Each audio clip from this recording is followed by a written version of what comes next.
Have you ever seen a solo so good that it seemed like the musician was casting a spell on the audience?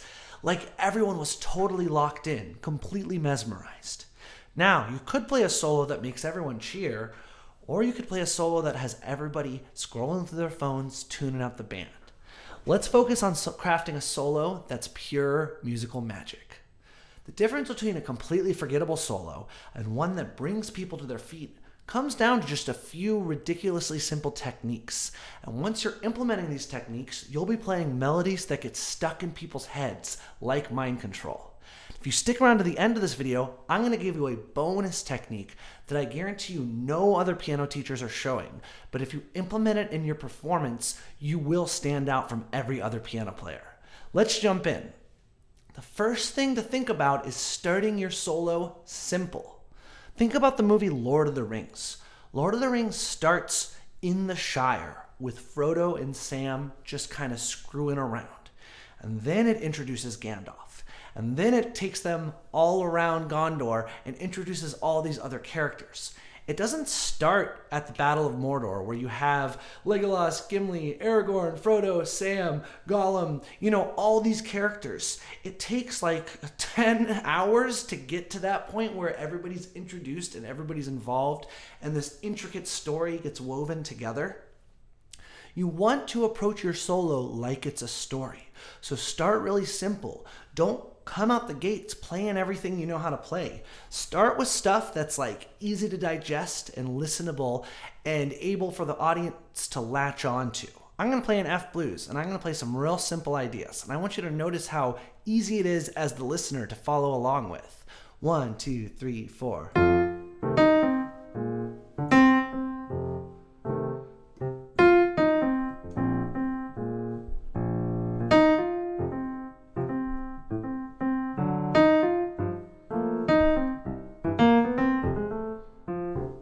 Super simple.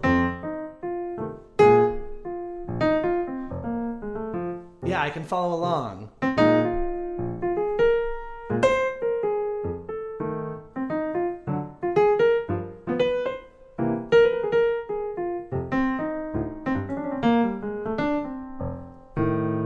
Two full choruses. I kept it simple. As it went on, I played more complicated stuff because the energy's building and the urge to play it is there. But just like in a movie, as the movie goes on, more characters are introduced. The plot gets juicier. The stakes get higher. At the beginning of the story, the stakes are low. At the beginning of your solo, keep the stakes low.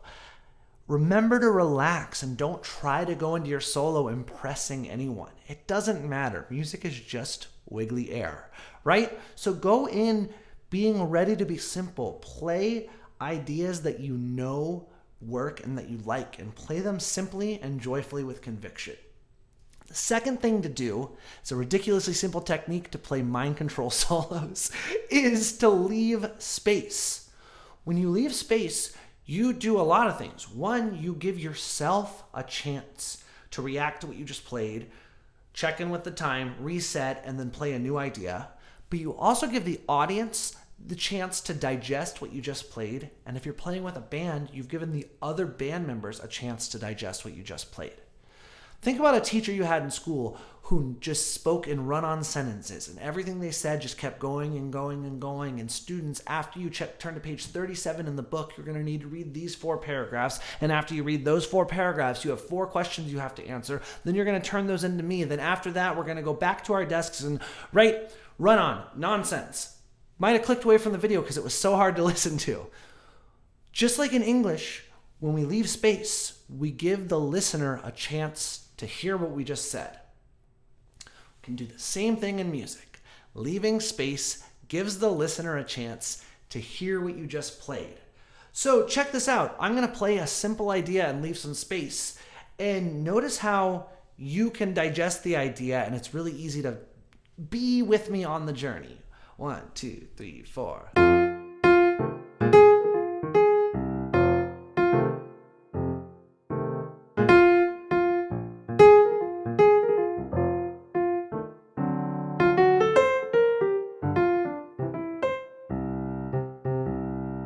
Interesting space.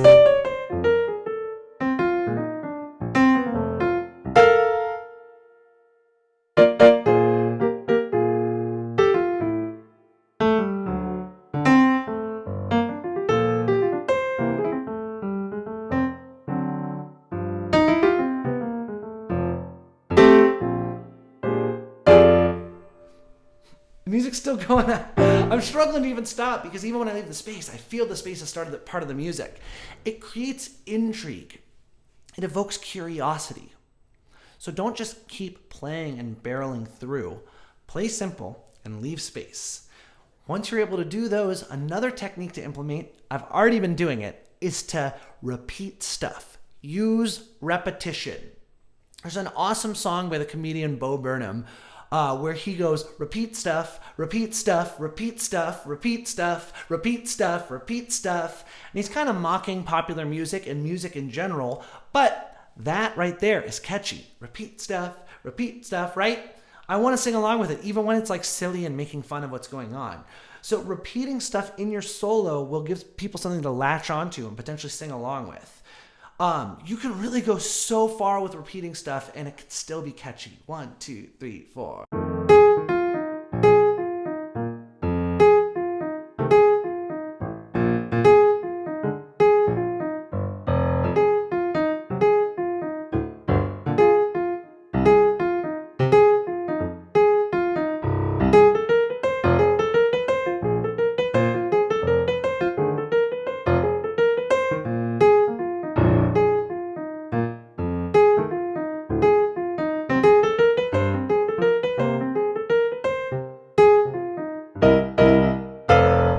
Right there, 2 choruses. I used 2 ideas. I used that. Just repeated that again and again, and I used that.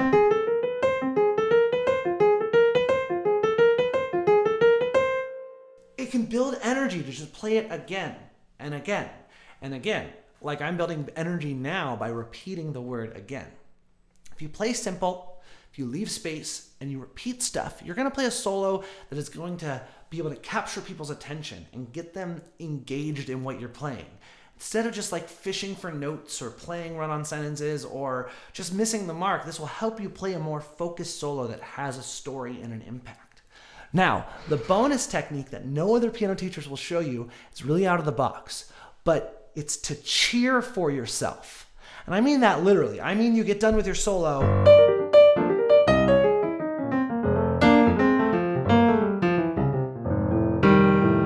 You're done and you go, yeah, let's go, yeah, and you celebrate yourself like a football player would do after a touchdown. I know this sounds crazy, but when I cheer for myself, I give the audience permission to have fun, to be elevated in consciousness and excitement and energy. I allow my bandmates to have fun. Sometimes as performers, especially of jazz music, we can get so serious and so fixated on, I must play the right chords and the right notes at the right time, and if I mess it up, I'm a bad person. And if you can let that go and just freely play, freely express yourself, you're going to play a solo that's more engaging and more fun. And when you play that ripping solo and you jump up and cheer for yourself, the audience is going to want to jump up and cheer with you. So while you don't have to literally cheer for yourself, take away that spirit. Take away the spirit of somebody who's willing to cheer for themselves. Because music is just a celebration of life. Again, it's just wiggly air. We're just making sound. So we should celebrate that. And you should celebrate every moment you get to just touch a keyboard or make music. And sometimes people just need permission to jump out of their seat and have some fun. If you're the first one to do it, I guarantee you others will follow. Thanks so much for watching. If you want to learn how you could dig into the concepts in this video deeper and get one-to-one guided piano accountability from a coach, click the link in my description. We can book a 45-minute call to figure out if we're a good fit to work together. I'd love to get to meet you. Make sure you subscribe, drop a comment, all that stuff.